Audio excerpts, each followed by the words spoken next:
はい、皆さんこんにちは、モノルです。今回はホリのワイヤレスホリパッド4スチームっていうね、こちらの製品をレビューしていきたいと思います。このね、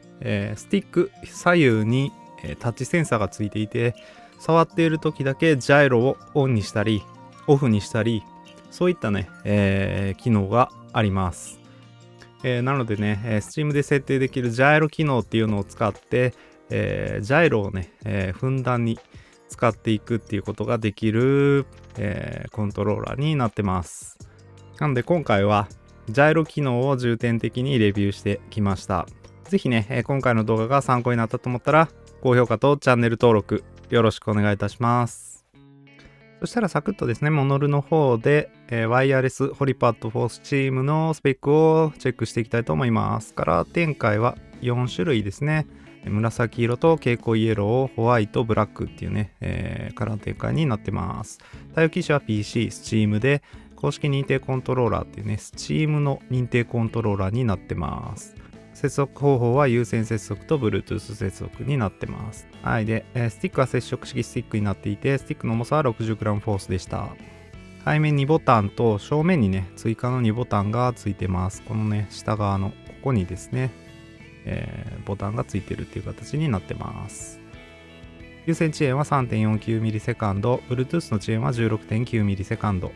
ポーリングレートは有線が 250Hz、Bluetooth が 125Hz でした。スティックはね、デッドゾーンが消せないタイプのスティックになっていて、感度カーブ自体はリニアなんですが、デッドゾーンの分でね、ノンリニアっていう風にしておきました。ジャイロセンサーを搭載していて、本体重量 185g ということで、かなりね、軽めのコントローラーになってます。価格は現在 Amazon で7980円ということでした。はい、そしたらね、早速本体の方見ていきたいんですが、もうすでにね、こうやって本体出してるんですが、ちょっとね、箱の中身だけ軽くチェックしていきたいと思います。結構この箱がね、ホリの製品としては凝っててね、まあ価格もね、8000円近くするっていうことで、それなりにね、高級機種なのかなっていう気がしますよね。はい。で、中身にはですね、取扱説明書と、USB ドングルですね、こちら。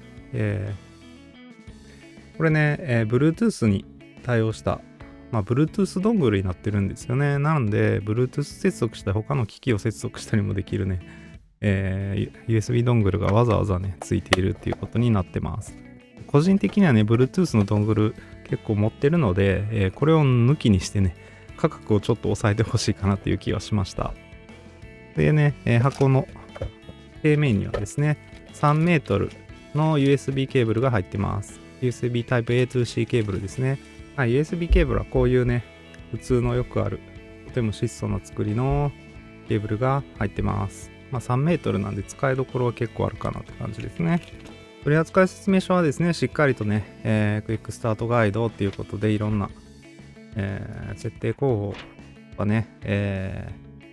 が書かれてます。これさえあればね、大体使い方はわかるかなっていうのとですね、一応こちら Steam Deck っていうね、端末にね、対応してるっていうことで、そちらもね、対応機種に記載されています。はい、そしたら本体の方ですね、見ていきたいと思います。基本的に全てのボタンメンブレンになってます。背面ボタンだけはね、おそらくタクトスイッチかなと思います。ちょっとね、分解した時にチェックし忘れてたんですが、この M1、M2 っていうね、この、追加ボタンに関してもタクトスイッチですね。かなり押し心地は固めで、これボタン全体がね、ちょっと押し心地が固めになってるかなっていう印象があります。で、ホームボタンに当たるところがスチームボタンになっていて、ここにね、無線接続用のボタンが配置されています。十字キーとこのスティックのところはね、このピアノブラックのちょっとインジケーターがついていて、ここでね、どういう接続方法になっているかとか、充電中のマークが出たりします。ちょっとね、個人的にこのピアノブラックの装飾っていうのはね、指紋がつきやすかったり、すごい傷がつきやすかったりしてね、もう検証しているだけで結構傷がね、細かい傷がね、入ってしまっているっていうところでね、あんまり好きではなかったりはします。はい。で、このスティックはね、ちょっとね、材質はそこまで高級感ないんですが、これがね、タッチセンサーになってるってことで、ここに指を乗せていると反応するボタンっていうかね、そういうのがついてますね。背面ボタンの配置っていうのはすごく良くてですね、とても押しやすい位置にあります。押し心地はまあ普通ですかね。タクトスイッチかな、メンブレンかなこれ。ちょっとね、どっちかわかんないんですけど、非常に、押し心地も普通にいいかなって感じですね。このトリガーがすごく特徴的で、これね、ストロークはこんだけしかない普通のボタンのように見えるんですが、こちらが実は感圧式センサーのアナログトリガーにすることができるっていうね、とても特徴的なトリガーがついてます。で、ここのね、スイッチで、アナログか普通のデジタルなトリガーにするかっていうのを切り替えることができるようになってます。こちら側のね、スイッチは Steam モードか X インプットモードですね。普通の Windows につなぐ場合 X インプット。Steam でね、遊ぶ場合は Steam モードにするといいっていうね、そういうスイッチがついてます。パッと見のね、感触とかもね、悪くないですね。ちょっとプラスチックとか全体的にね、8000円近くするコントローラーとしてはかなりチープな感じがするかなっていうところですね。それはね、ちょっとね、Steam 公式認定コントローラーっていうことで割高感があるのかなっていう気がします。はい、それでね、ちょっとね、ゲームパッドテスターの方で新エンドチェックの方もやっておきたいと思います。かなりね、新エンドチェックをやると、結構四角形に近いようなですね、アウターデッドゾーンの形をしているかなと思います。そうですね、0.7 ぐらいまではね、マックス入力されるってことで 70% ぐらいはね、斜め入力しても、もう一方の方のね、軸の入力はマックスを維持するっていうね、形になってます。なんで斜め入力が結構強く出るタイプのスティックになってますね。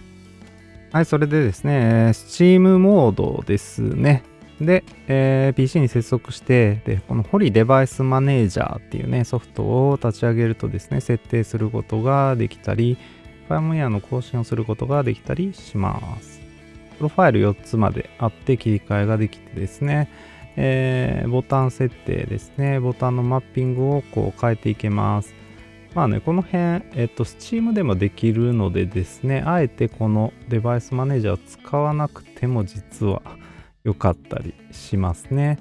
で、一応ですね、アナログスティックの設定ということで、デッドゾーンは 0% に最初からなっています。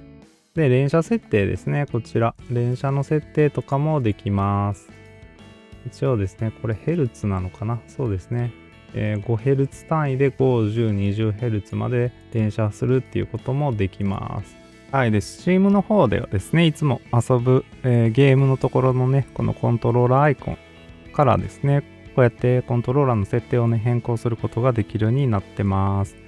ね、追加ボタン M1、M2 とね、背面の L4、R4 っていうね、この4つのボタンの設定もここで変えることができます。ジャイロのキャリブレーションとかジャイロの設定とかもね、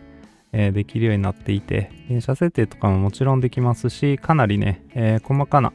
設定をたくさんね、することができるので、基本的には Steam のね、方で設定してあげるのがいいのかなと思います。はい、それでですね、今回も、遅延の計測をね、行うために、分解の方をやってきました。こちらのコントローラーはですね、分解結構やりやすかったかなっていうところですね。中身もね、シンプルな構造になっていてですね、とても、簡単に分解することができました。で、ですね、今回、もう遅延の計測にはですね、ゲームパッド LA さんが配布している GPDL っていうね、ソフトウェアを使って計測しました。計測にはですね、LB ボタンですね、を、使って、います。はい、それでこちらがですね、ワイヤレスホリパッドフォースチームの遅延の計測結果になります。このね、緑色と赤色が優先接続で、それぞれ、Steam モードと X インプットモードで計測したものですね。あまりね、違いはね、見られなかったです。で、この紫色が Bluetooth 接続の遅延の計測結果ですね。だいたい 3.5 ミリセカンドぐらいが有線の平均遅延で、16.9 ミリセカンドっていうのが Bluetooth 接続の平均遅延となりました。ちょっとね、Bluetooth 接続はやっぱり遅いかなっていう感じで、有線接続の方はね、全く問題ないどころかかなり速い方のね、遅延ということでした。フォーリングレートこそ 250Hz っていうことであまり速くはないんですが、遅延の方はね、かなり速い方の部類になるね、コントローラーかなと思います。はい、続いてですね、レスポンスカーブの、測定も行ってきました。こちらもいつも通りですね、デジタルマイクロメーターを使ってですね、物理的にスティックを倒していって、その時の、ゲームへの入力値っていうのをですね、ゲームパッドテスターで、測りながら、Excel にまとめてグラフを作成しています。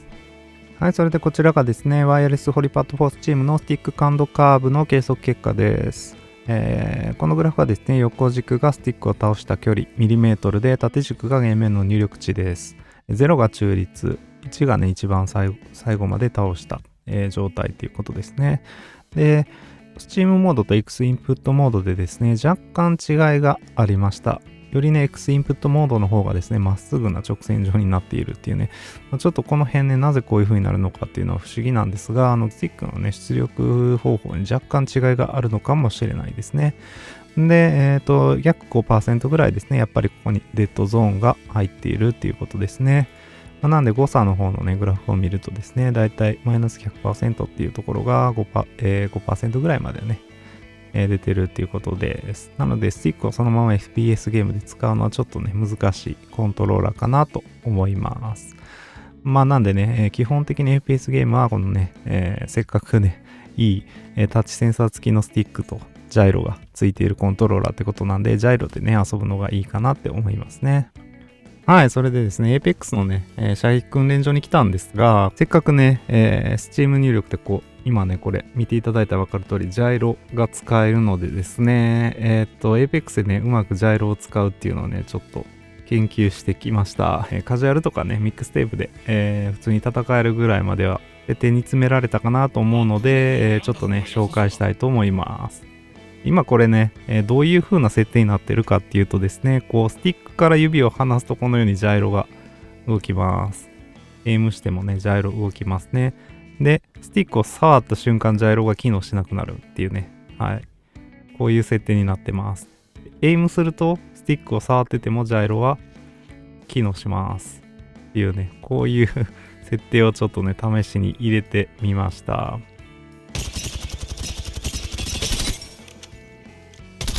実際エイムしてみるとですね、やっぱりこう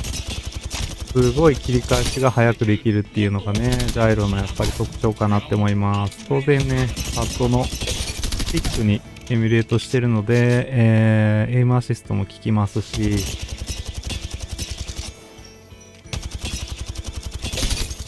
いしょ。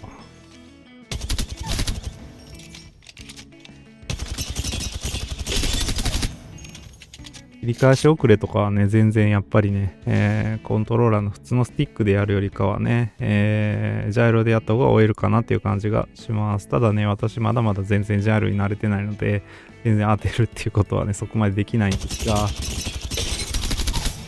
はい。で、このね、やり方、この設定方法をちょっとね、説明していきたいんですが、まずですね、ABEX のゲーム内設定は41リニアにしてます。で、詳細設定の方でですね、3.4 とかしてですね、ちょっとね、縦と横の感度の違いっていうのをなくすようにしてます。ジャイロでやるとどうしてもリコイルコントロールでこう徐々にこうね、コントローラーを下に向けていかなきゃいけないんですが、これがね、結構ですね、操作量っていうのが大きくなりがちでですね、なるべく上下と左右っていうのはですね、あまり感度に差をつけない方がいいと思いました。こうすることでね、だいぶリコイルもね、あまりそこまでね、意識的に下げなくても簡単にね、リコイルできるようになったかなっていうところですね。はい。で、Steam 側の設定ですね。まずいつも通りですね。はい。Apex Legends のところのこのコントローラーマークからですね、Steam 入力の設定をします。で、ここのジャイロ動作ってやってもいいですが、レイアウト編集からですね、ジャイロっていうところに行きます。まずですね、ジャイロ動作のところをジョイスティックとして使用っていうのにします。それで歯車アイコンをクリックして、垂直感度スケールを200、カスタム感度カーブは200のままにします。で、小さな動きの向上っていうのがですね、最初75になってるんで、これを1にします。こうすることでね、より細かな動きっていうのがゲーム内に反映されるようになります。で、ジョイスティックは右ジョイスティックへ送信ってやりますね。移動の式位置は0にして、ジョイスティック X 軸、Y 軸出力の最小値、それぞれ1っていう風にね、一番左まで持ってきます。でジャイロ出力スケールを270ってしてですね、ジャイロ起動ボタンっていうところで、このね、R にポチがついたところですね、右スティックタッチっていうね、こうね、触ってる時に長押しでジャイロを無効化っていう風にします。こうすると、右スティックを触ってる時はジャイロが無効になるっていうことですね。で、他のところはいじってないですかね。はい。っていう風にやってですね、さらにここにね、モードシフト作成っていうのがあるので、これをクリックしてください。すると、このモードシフトっていうね、ジャイロが追加されますので、こちらのね、ホームをジョイスティックとして使用っていう風にして、歯車アイコンをクリックします。で、モードシフトボタンに左トリガーフルプルっていう風に入れてあげます。こうするとですね、左トリガーを押している時だけ、この感度っていうのが有効になるので、エイムしてる時にちょっと感度をね、ジャイロの感度を変えるっていうことができるんですよね。基本的な設定は全て一緒なんですが、ジャイロ起動ボタンっていうのをですね、左トリガーフルプルに設定してあげてですね、でジャイロ出力スケールをちょっと下げて250っていう風にしています。他の設定はね、特に変えてないですね。はい、このようにしてね、やると、エイム時と腰打ちで感度を変えるっていうことができます。はい、他はないですかね。はい。でジャイロのキャリブレーションとかもね、一回やっておくとね、とても、操作感変わったりするので、一度ね、やっておくことをお勧めします。はい、これだけですね。これで結構ですね、納得いく感じの感度になったかなって思います。こうね、一旦ジャイロでエイムして、こう、ずれるんですよね、こう、コントローラーの向きが。それをこう、右スティックタッチしているときにパッとね、元に戻して、で、大雑把なエイムを合わせて、ジャイロで、細かいエイムを合わせるっていう感じにしてます。はい、こんな風にするとですね、結構、戦えるかなっていうことでですね、普通にね、ミックステープとかでやってた感じですね。他の人とそんなにダメージ。ちょっとね、キルは少なくなりがちで、アシストになりがちでね、やっぱりちゃんと 1v1 に勝てないっていうパターンは結構多かったんですが、さすがにそこはね、ちょっとね、もうちょっとね、練習が必要かなってところだったんですが、ダメージ量とかはね、意外と変わんなくて、結構当てていけた気がします。これをね、もうかなりやり込んでマスターしたらですね、理論的にはですけど、実質マウスのような操作でね、エイムアシストがつくっていうことなんで、普通にスティックでエイムするよりもね、強くなれる可能性っていうのは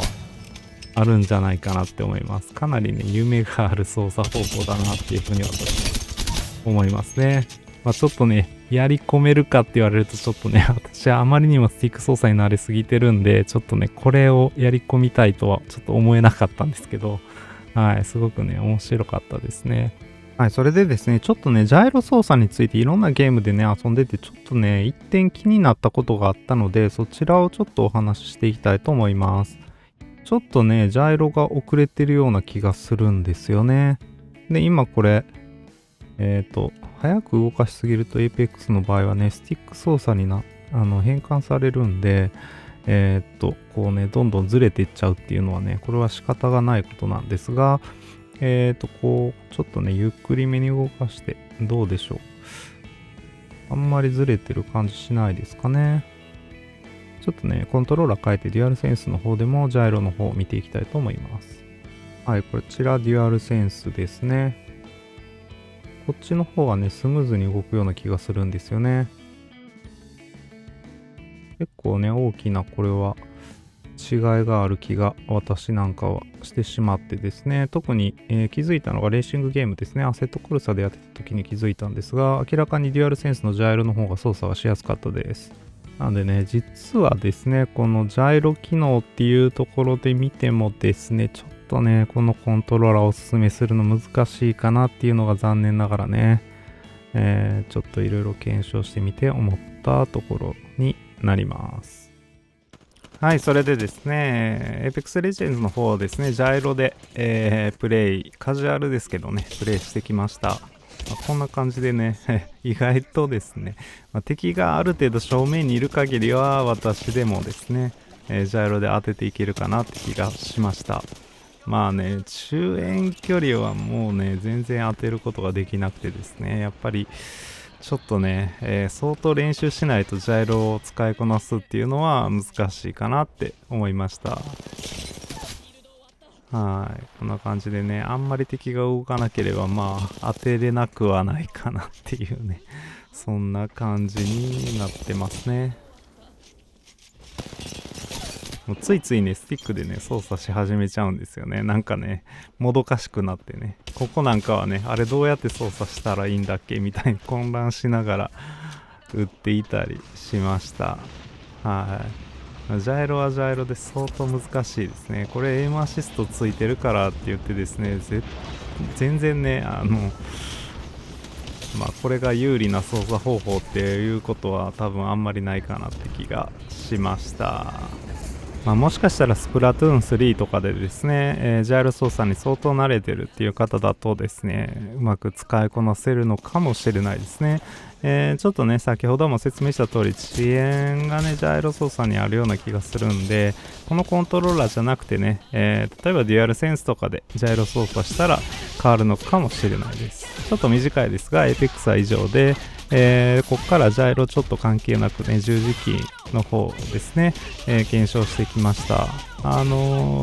十字キーに関してはですね、冒頭にもちょっとお話しした通りですね、ちょっとね、全体的にボタンの押し心地が固めなおかげでですね、全ボタンちょっと抜けやすいっていう感じがしました。斜め抜けもやや多めでしたね。で普通にね、パンチボタンとかキックボタンとかこの辺が抜けることっていうのもちょっとあった感じです。ただまあ使えないっていうほどではなかったですね。十字キーもね、まあ、ちょっと、斜め抜けとかしやすくて、ちょっとボタンが固めっていうことでしたが、メンブレンっていうことでね、まあ全然使ってはいけるかなっていう感じがしました。はい、それでですね、ジャイロ機能を使ってですね、アセットコルサもプレイしてきました。さすがにね、この加圧センサーのアナログトリガーっていうのはね、かなり難しくて、アクセルブレーキ相当辛かったです。なんかね、昔、プレイステーションかプレイステーション2あたりでですね、アクセルブレーキをですね、この×ボタンとかでね、やると感圧センサーになっていてですね、それでアナログ操作できるなんていうことが昔あったと思うんですけど、なんかね、その時の感覚っていうのをちょっと思い出しつつですね、操作してました。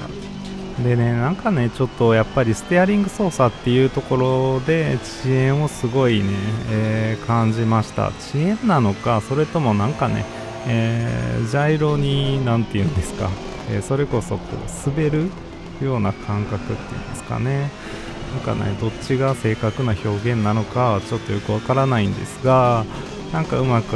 ステアリング操作が思ったようにはいかなかった感じですね。でデュアルセンスとかにね変えて、またねこのアセットコルサをジャイロでプレイしてみるとですね、全然操作しやすくてですねちょっとねジャイロに関してはっていうね、なんか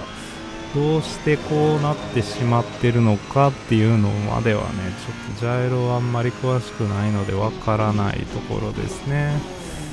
やっぱりちょっとジャイロに関してはあんまりよろしくないんではないかっていうのが、まあ、アセットコルサをプレイしたね感覚でした。APEX とかではねそこまで気にはならなかったんですが、こういうねハンドル操作みたいなのをするとはっきりと感じ取ることができたっていうところです。さすがに感圧センサーのアクセルブレーキとこのジャイロのねステアリング操作ではですね、まともなタイムを出すことができなくて、なんとか一周できたっていう感じなんですが、それで1分49秒397っていうことでした。はい、以上ですね。ワイヤレスホリパッド4スチームをレビューしてきましたが、いかがだったでしょうか。世界初の Steam 公式ライセンスコントローラーっていうことでね、とてもね、Steam での設定とかがシームレスにできてよかったかなって思います。ジャイロ機能とこのね、スティックのタッチセンサーっていうのの相性がすごく良くてですね、かなりね、用途が限定的にはなってしまうんですが、そういうね、ジャイロを使いたいよっていう方にはおすすめのコントローラーですね。もちろん、モンハンワイルズとかにもとてもいいんじゃないかなって思います。ちょっと気になったところとしてはね、ジャイロのちょっと遅延っていうのを感じたっていうところがあったかなと思います。そのあたりね、とても素早く操作するタイプのゲームですね。また精度を求められるタイプのゲーム、遅延の大きさが気になるゲームっていうのはちょっとね、向いてないかなっていうところで、レーシングゲームとかね、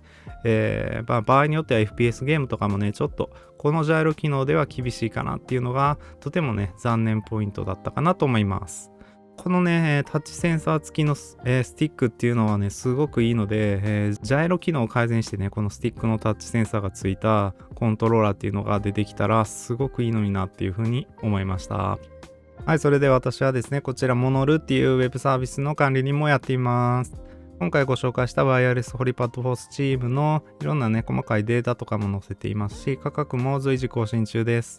口コミとかもね、書き込むことができるので、ぜひね、ご自身でお持ちのコントローラーの口コミを書いていってくださったら嬉しいです。YouTube もね、このウェブサービスも私一人で、全部やってるので、ちょっとね、力を貸してやってもいいよっていう方はですね、ぜひ口コミを書いてくださったら、すごくね、助かりますので、ぜひよろしくお願いいたします。以上、モノルでした。今回もご視聴いただきありがとうございました。また次回の動画でお会いしましょう。バイバイ。